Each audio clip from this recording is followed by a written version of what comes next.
Hello प्यारे बच्चों, फिर से स्वागत है एक बार आपका आपका हमारे इस छोटे से प्यारे से चैनल काइनेटिक एकेडमी में।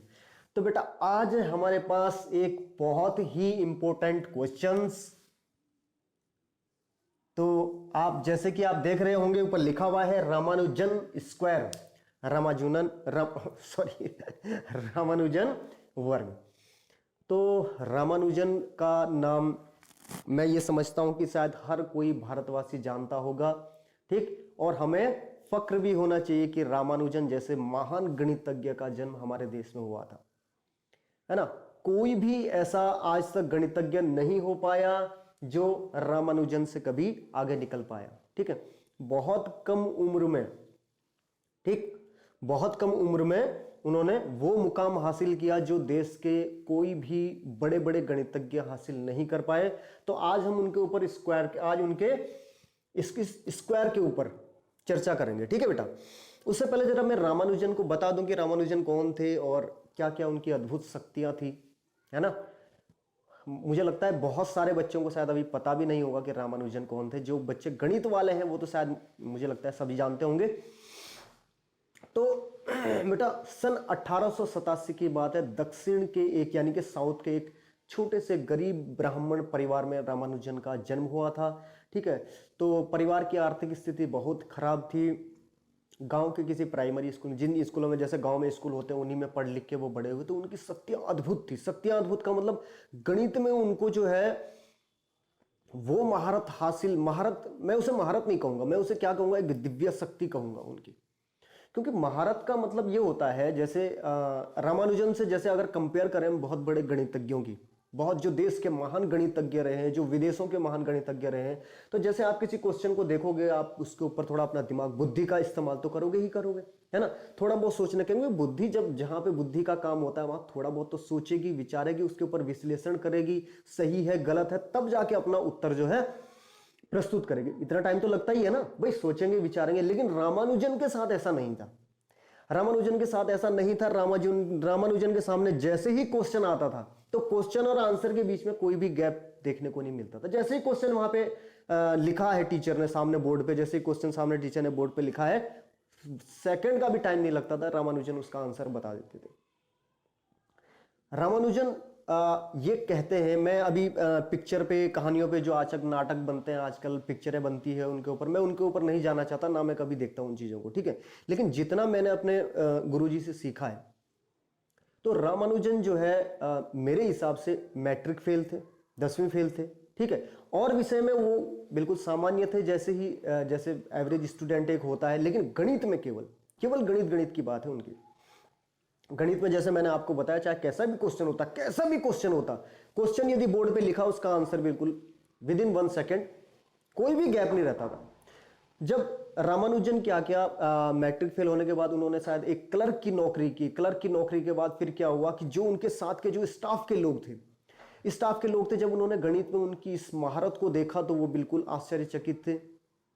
उन्होंने कहा कि तुम्हें इस विषय पर बहुत आगे काम करना चाहिए, और हम ये मानते हैं कि एक दिन जो है तुम इसमें कहां, तुम यहां पे पढ़े हो, एक बाबू की नौकरी कर रहे हो, क्लर्क की नौकरी कर रहे हो, जो है तुम बिल्कुल देश का नाम रोशन करोगे और बहुत ऊंचाइयों को छुओगे, ठीक। तो उस समय देश की जो सबसे टॉप की यूनिवर्सिटी कैम्ब्रिज यूनिवर्सिटी के जो सबसे महान गणितज्ञ थे उनमें से थे एक प्रोफेसर हार्डी।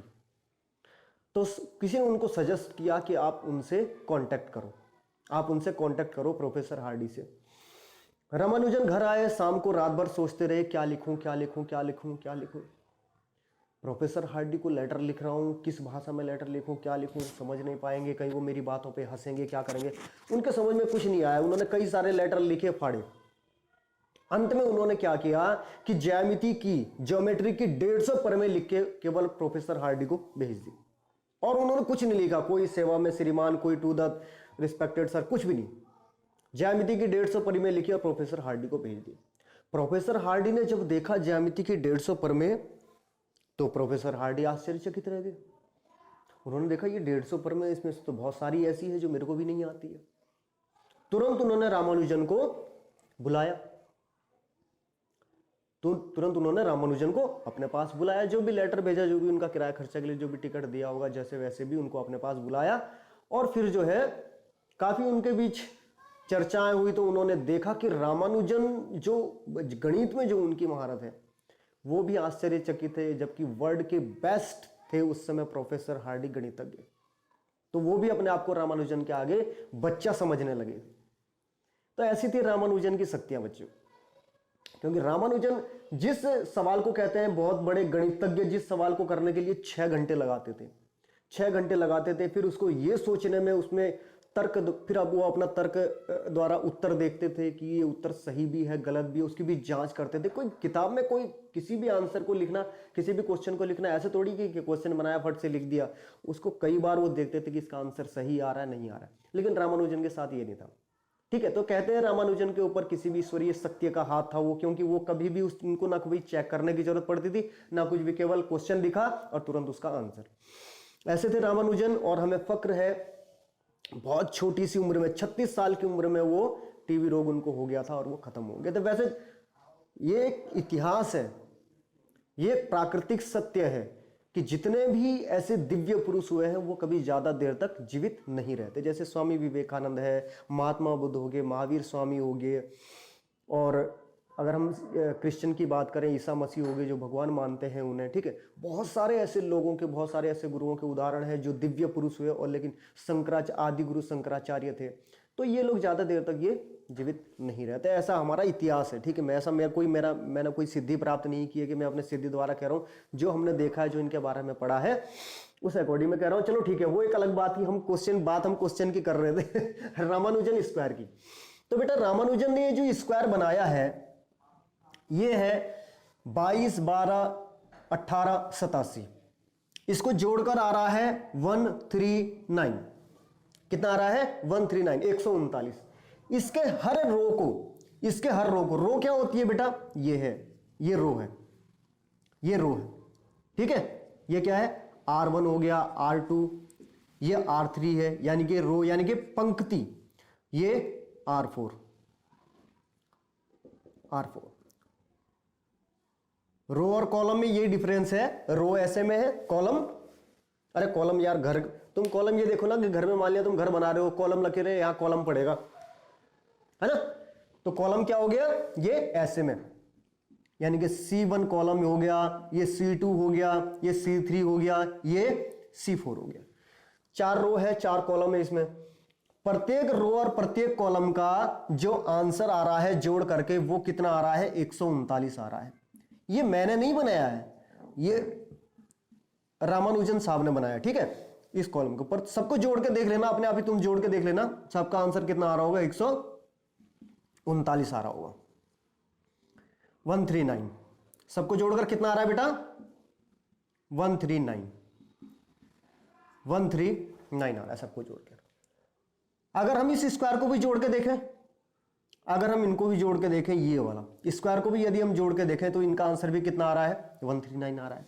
इसका आंसर भी 139 आ रहा है, इसको भी जोड़ के देखेंगे, इसका आंसर भी 139 आ रहा है। अगर हम इनको जोड़ के देखेंगे, इस स्क्वायर का भी, इसका आंसर भी 139 आ रहा है, इसको जोड़कर देखेंगे। एक्चुअल में रामानुजन साहब ने जो ये स्क्वायर बनाया है, ये अपने जन्म तिथि के ऊपर बनाया था उन्होंने। वो कुछ भी आंकड़ा अगर देख लेते थे तो उसी के ऊपर पता नहीं कितने सारे क्वेश्चन तैयार कर देते थे। एक आश्चर्य की बात मैं आपको बताऊं, जब रामानुजन अंतिम समय पर बेड पर थे, यानी कि खत्म होने वाले थे, वो बेचारे मरने वाले थे, प्रोफेसर हार्डी अपने कुछ दोस्तों के साथ उनसे मिलने आए। तो जो हॉस्पिटल के गेट पे उन्होंने गाड़ी रोकी, प्रोफेसर हार्डी ने जब अपनी गाड़ी रोकी, अपनी कार रोकी, ठीक है, हॉस्पिटल के गेट पे, तो रामानुजन जो है शायद उन्हें खिड़की के शीशे में उनके गाड़ी का नंबर दिखाई दिया। तो जब तक प्रोफेसर हार्डी बाहर से होकर अपने दोस्तों के साथ अंदर हॉस्पिटल तक रामानुजन के बेड तक आए, तब तक उन्होंने उस पर 4 आंकड़े तैयार कर दिए थे।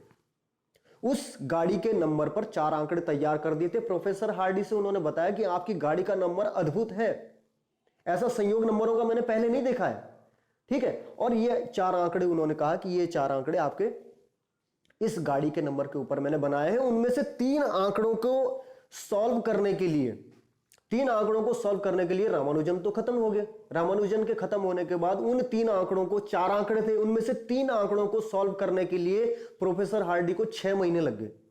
ठीक है, 6 महीने लगे और उसके बाद वो चौथा आंकड़ा वैसे ही रहेगा, चौथा आंकड़ा वैसे ही रह गया। और जब प्रोफेसर हार्डी भी खत्म हो गए तो उन्होंने अपनी एक बुक में ये लिखा था कि ये चौथा आंकड़ा जो रामानुजन ने दिया है गलत तो हो ही नहीं सकता, क्योंकि रामानुजन ने जितने भी आंकड़े दिए आज तक, जो भी सवाल, जो भी उन्होंने प्रमेय दिए, वो कभी गलत तो हुई नहीं। तो इसे सॉल्व करने की कोशिश जरूर करना, मेरे से भी ये नहीं हुआ है। प्रोफेसर हार्डी के खत्म हो जाने के बाद कहते हैं कि 22 साल बाद उस आंकड़े को सही प्रूव किया गया। 22 साल बाद, प्रोफेसर हार्डी के मरने के बाद तो ऐसे थे बेटा। रामानुजन ने अपने ये जन्म तिथि पर, उनकी जन्म तिथि थी 22/12/1887, रामानुजन की ये क्या है, जन्म दिवस है। तो इसके ऊपर उन्होंने ये रामानुजन स्क्वायर बनाया। तो सबका योग कितना आ रहा है, 139। अगर आप इसको ऐसे देखें,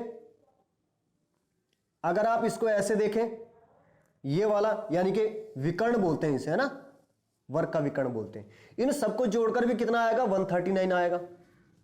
ठीक है, अगर आप इधर की बात करें, ये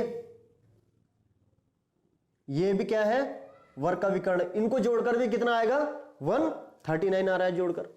ठीक, बड़ा अद्भुत सा सवाल है बेटा। ठीक है, बड़ा ही अद्भुत सा है ना, मजेदार। अब ये देखो, कहा था कि इनको जोड़कर भी कितना आ रहा है, 139, इनको जोड़कर भी 139, इनको जोड़कर भी 139, ऐसे में जोड़कर भी 139, ऐसे में जोड़कर भी 139, और ये चारों कोनों के यदि आप नंबर जोड़ो तो इनको जोड़कर भी कितना आ रहा है, 139 आ रहा है। बहुत ही अद्भुत संयोग है। ठीक है, तो ये बना कैसे, अब हम जरा इस पे चर्चा करते हैं। ठीक है, कैसे ये बना।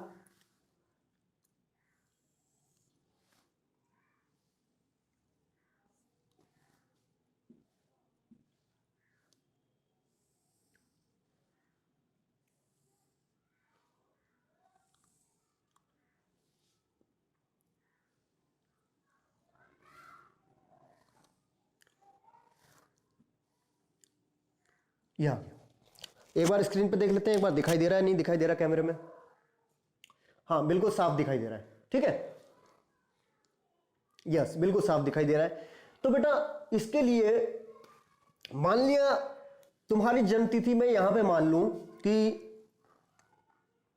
15 जनवरी सन 2000 या 1999 मान लेता हूं, चलो ठीक है, 15 जनवरी 1999 ये तुम्हारी जन्म तिथि है, 15 जनवरी 1999।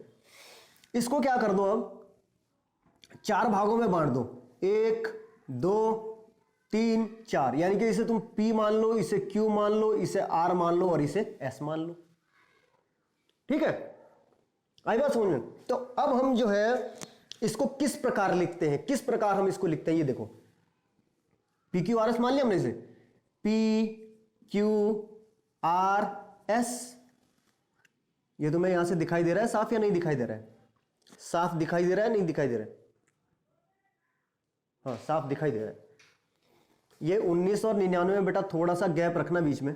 ठीक है, मैं ये 1999 था, है ना, तो ये इस तरीके से, अरे यार ये लाइन फिर भी बार बार इसी के पास से आ रही है।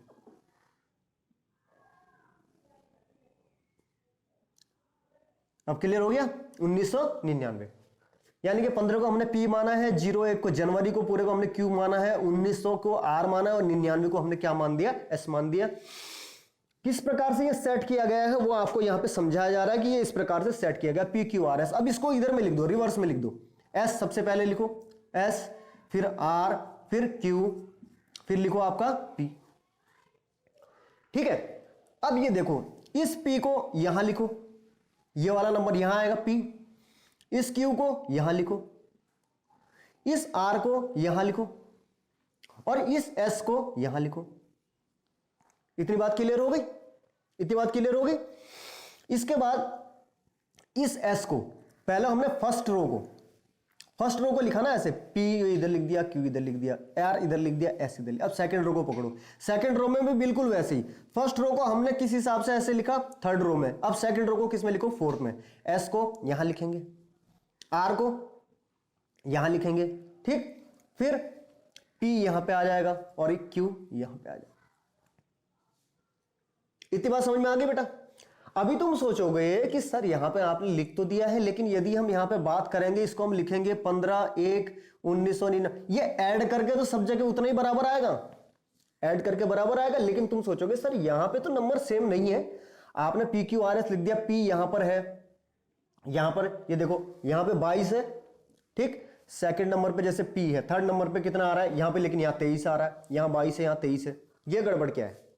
हालांकि आंसर इससे भी वही आएगा, आंसर इससे भी वही आएगा, लेकिन जो रामानुजन जो स्क्वायर बना हुआ है वो इस तरीके से बनाया गया है कि S में हम यहां पे एक जोड़ेंगे, एक माइनस करेंगे, सेकंड रो की बात कर रहा हूं, एक जोड़ेंगे एक माइनस करेंगे, 3 माइनस करेंगे 3 जोड़ेंगे। इतनी बात समझ में आ गई?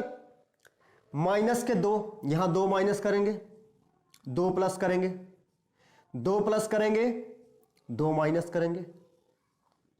इतनी बात समझ में आ गई बेटा? अब +1 माइनस, धीरे धीरे करके ये सब ठीक है ना, फिर +1 -1।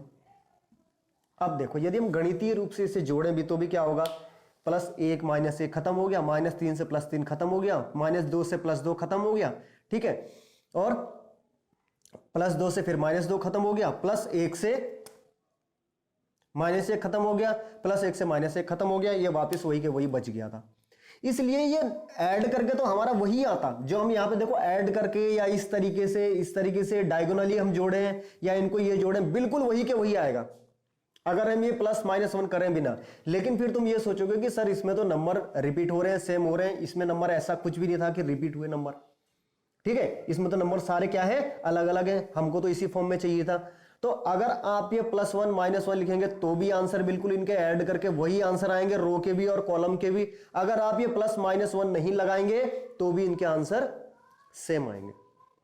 तो ये था बेटा रामानुजन स्क्वायर कहते हैं इसे, ठीक है। आई होप कि आपने बहुत अच्छी तरह समझ लिया होगा, एंजॉय किया होगा, और अगर समझ में नहीं भी आया है बेटा तो आप मुझे कमेंट बॉक्स में जरूर लिखिएगा, और मिलेंगे आपसे अगले सीरीज में भी ऐसे ही मजेदार और चटपटे क्वेश्चन के साथ। बस आपसे रिक्वेस्ट एक ही है जो बार बार मैं करता हूं, क्या कि चैनल को लाइक, शेयर और सब्सक्राइब जरूर करना है, ठीक है बेटा, अपने दोस्तों में जरूर शेयर करना है, ठीक है।